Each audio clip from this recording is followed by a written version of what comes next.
Sorry, here you go. Oh. Where do you want to put it? Oh, don't worry, my friend. I'll sort you out. See, Muslims help out Jews, see? Listen, Muslims have always helped out Help Jews. you more. Seriously. And that's something that our religion tells us to do. Yeah, okay. Do you know, at the time of the Prophet, at the time of Umar ibn Khattab, one of the He's a good friend of mine. No. Hang on. Umar ibn Khattab is one of the It caliphs. usually works better. The second caliph, yeah? Yeah. A Jewish man came to him and he said to him, listen, I'm an old man. Yeah. And I'm an old man. Yeah. And I'm someone who's not receiving a pension. So he said to him, listen, let this old man and everyone like him who's a Jew receive a pension. Okay. You know? So in other words, the rights afforded to Jewish people in the context of Muslim lands were extraordinary rights, which is why, for the most part in history, you'll find that Jews actually preferred to live with Muslims than with Christians. It's a general overarching historical claim I'm making, but one which is substantiated with heavy evidence. Okay. Yeah. So I mean, I would agree with you. I would say that Jewish people had a very, very, very bad time in Europe, and they did fare much better in Muslim countries. Having said that, I don't think it was far from perfect. I mean, I think the idea of the jizya, I think that is fundamentally unfair. Why? Well, because you're charging a different tax to. It's a lesser tax. Yes. It really is a lesser tax. So if I look at it, if I Google it and look it up, and it'll show a lesser tax. Forget about Googling it. I'll give you the references. Please right do. Yeah, go on. The video will be up, so I can just if you give the references, I can watch. As I was saying, I can watch it before. Okay. Yeah. According to the majority of Mufassirun, actually the majority that I've read, that one of the only places in the Quran where the word jizya is mentioned is in chapter 9, verse 29. Okay. حتى يعطوا جزية عن يد وهم صاغرون. This verse. Yeah. Okay. Until they pay the jizya. Yeah. عن يد وهم صاغرون, they're subordinated. In other words, they are submissive to. You'll end up walking off tax. You'll end up walking off. That's I'll steal your mic. So look, two things are being said here. Number one, the jizya here, the word jizya, okay, literally is a tax that Jews and Christians and others have to pay in the context of an Islamic governance. Yeah? That jizya, okay, according to the majority of Mufassirun, they say it's like a dirham or half a dirham or whatever. Now, whatever that is less than the zakah. Because the zakah, according to all the fuqaha, okay, or the jurists, they say it's 2.5% of the zakatul mal is 2.5%. Then you have zakat al-fitr, where you have to pay an additional amount. There's different kinds of zakat. If you have animals, you have to pay zakat on the animals. And there's a whole discussion on zakat which we can't go into, but it's basically more. You have more obligation. Now, the reason why there's a change in word, why is it zakah for the Muslims and not zakah for the Christians and Jews? The word zakah, it comes from tazkiyah. Tazkiyah means purification. So really, it's the same as tzedakah. In Jewish we have a tzedakah. It means it's like charity. It doesn't mean literally charity, but it's the same thing. It mean, the literal meaning, it means righteousness, but it means in English we would call it charity. It means giving money. So tzedakah. So no, that's good. Sadaqah, we have sadaqah. Oh, you've also got sadaqah. We've got sadaqah. Sadaqah and zakah are two different things. Okay. But for us, sometimes sadaqah is mentioned in the Quran as zakah, but that's a different discussion. I don't want to confuse everyone. Point being is zakah comes from tazkiyah. Tazkiyah means purification. Now, why? Because from an Islamic perspective, the act of giving money in taxes is a purifying endeavor. So it purifies your wealth, right? As for the Jews and Christians, it doesn't have a religious functionality. It's more of a secular law, or it works in a secular sense. I don't want to cut you short, but you said you're going to give the source. So if you give the source first and then elaborate. For example, I'll give you 2 or 3 sources. Chapter 929, if you look at Tafsir al-Qurtubi, and Tafsir Ibn Kathir, and Tafsir al-Tabari, all 3 are those tafsir. All 3 of those, especially al-Qurtubi, he goes into a long discussion as to what is the jizya, who it is that needs to pay the jizya. And there's a discussion among the ulama as to who pays the jizya. Some say the Jews and Christians are definite. Whether the mushrikun are part of that or not, that's the discussion. I don't want to go into too much, but I'm giving you some of the things they said, yeah?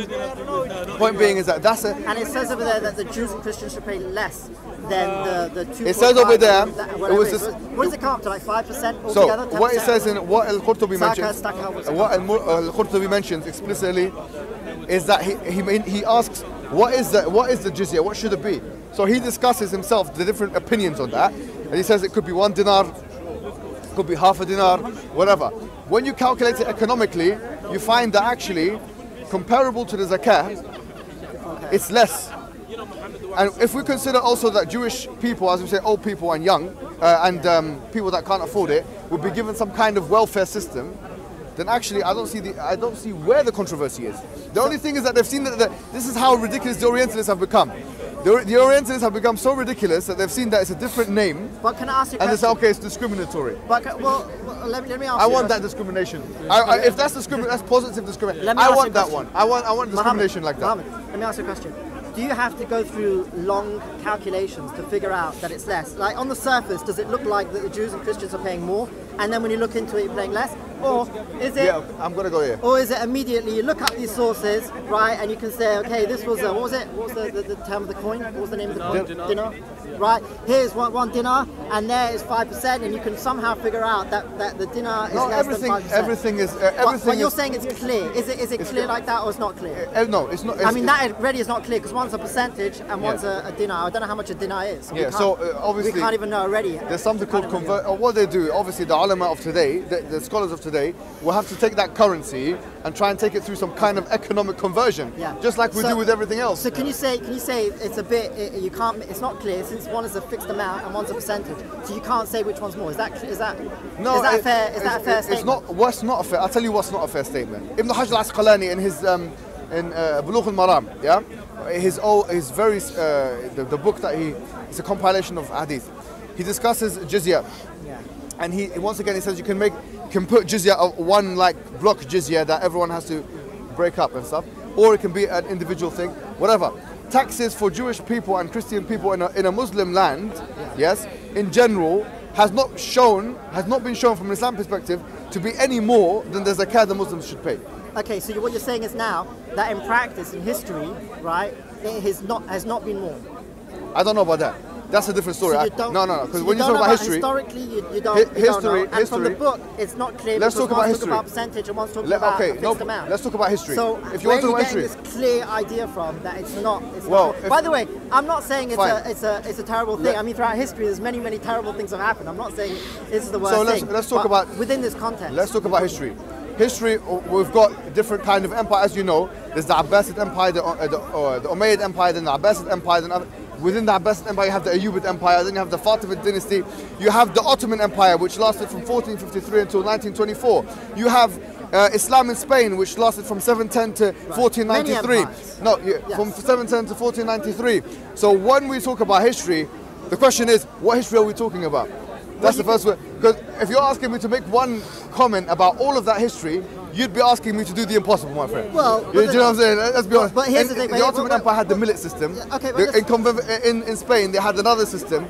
In the Abbasid Caliphate, they had the third system. Here's the thing. If it were to be, and I haven't done any research on this, right? But if it were to be the case that in most of those countries, right, and most of those Muslim countries, right, they had the Jews were forced to pay more than the Muslims, and it's also the case that you can't calculate it based on the Quran, or what is it, Hadith or Quran? What is it? Where it says that the Jews should pay the jizya. Jizya in the Quran. It's mentioned in the Quran. And the amount. Doesn't say the amount is not mentioned. Okay, then this. Yeah. So if from the Hadith it's not clear which one pays more, and in practice, right? If I don't know, haven't done research. If in practice they always did pay more, then you can't claim that the Jews pay. No, I never claimed that they paid less. I said they should pay. There's a difference between a statement of should and ought. Yeah, I say ought to have, should have. See, look. Yeah, no, I understand. I'm not here to once again. I say this before. I say it again. I'm not here to represent the Ottomans. I'm not here to represent the Muslims in Spain. I'm not here to represent the Abbasids. What I'm saying is, I have no allegiance to any of those empires because those empires did good and bad. No, of course. But so for me to say everything they did is good, that's not my position. You're right to say that the Abbasids did bad, the Umayyads did bad to some extent. What do you call it? The Muslims, the Ottomans did bad. All of those guys did bad. But what's happened in this conversation is, right? I wasn't saying that the Muslims were terrible. I was just saying that there was issues. Yeah, okay. Right? I don't disagree and I with brought that. up those issues, and then you said, and that's when you started bringing about the Quran, the Hadith about that they should pay less. Right. So I've just told you. Right. So really, if you're not talking about practice, then it's not what we're talking about. We're talking about in Muslim lands, right? We're talking about Christian lands versus Muslim lands. So you brought up about the Quran. I didn't bring that up. No, because we're talking about jizya. You mentioned jizya. Yeah, you're talking about the jizya, but we're talking about it in practice. Right. But the question will be this. What I'm saying is, in practice, you don't want to discuss, which is fair enough. What? Nossen. Let me tell you something, right? By the way, before you continue, I just want to say that actually, by the way, when it comes to the what's it called, the hijab, niqab. Actually, I agree with you. When it comes to these things, don't mix politics with religion, right? That's all. Thank you. I was going to say this. I said if we want to do the comparison, it has to be a fair one. The Muslims have had empires from the time of the Prophet, right? We're talking about some significant times. There was Islamic empires. Yeah. I've named like 5 or 6, I think, yeah? The Muwahhideen, Murabatun, all these are empires. Yeah. Or at least civilizations or states. Yeah. And in most of those empires, Jews existed. Yeah. And they continue to exist, yeah? In Muslim countries for the... Well, not today. Not today, a lot of them left. Some in Morocco, some in Gold. Yeah, if you go to Morocco, you'll see Jews there. You will see Jews there. I've seen them. In Morocco, there are. Yeah, I went to Morocco, I saw Jewish people there. Anyways. There are Jewish people in Morocco. Yes, I know. But if we were to do a fair comparison, we say, look at Israel. Let's look at what is referred to today as Israel on the map, yeah? Okay. What's seen as Israel, yeah? Go there. Let's see if the equality that you're espousing now is actually in place there. Would you agree that the equality that you're espousing or you're speaking about is not in place as it relates to the rights of Palestinians in what is referred to as Israel? Well, I would say it depends what you talk. By the way, I've never really looked a lot into the Israeli thing. In Speaker's Corner, because people ask me, I looked a little bit. So it's obviously very limited, my knowledge. It's not really my interest or forte. But what I would say is, what it seems to me is, the way I understand it is that if you're talking about like what I would call, for the purpose of this discussion, Israel proper, right, as in not the West Bank and not Gaza, right? Yeah. Then, as far as I know, they've got 100% equal rights, right? Is that what you think? Yeah. Even in those areas where the settlements are being built. Isn't that West Bank? Gaza, isn't that the West Not Bank? always, no. Settlements is West Bank. No, it's more than just the West Bank. Yeah. Okay, so I'm not clear exactly. For example, Jerusalem. When I'm talking about, like, as if you're not talking about settlements, you're talking about Arabs, or Muslim Arabs living as Israeli Arabs, right? Yeah. As far as I know, they have exactly the same rights as any other Israeli. Right? Okay, so okay, that's fine. If you're talking about the West Bank, right? And I don't know exactly. No, I'm talking about What I'm talking about, the system in Israel. So that what I'm saying here is this: even Haaretz, yeah, which is a national newspaper in Israel, yeah, Haaretz courageously puts forward on a regular basis the abuses that the Israeli government, yeah, basically do to Palestinian Arabs, and they're a left-wing type newspaper in Israel, and they talk about how Arabs, not even just Muslim Arabs, Arabs from Christian backgrounds and Muslim backgrounds, yeah, that they are frequently basically abused by the populace, yeah, they're ridiculed, they're racially slurred, and within the Knesset, there's clear discrimination. The Knesset is the parliament in Israel. Okay. In the Knesset, you'll find that there are laws that have been passed in the past. Look at the last 10 years, especially by the Likud party, yeah, who are backed by the Shahs, who are, by the way, the Shahs are... Who's the Shahs? The Shahs, okay, the Shahs are the ultra-Orthodox Jews.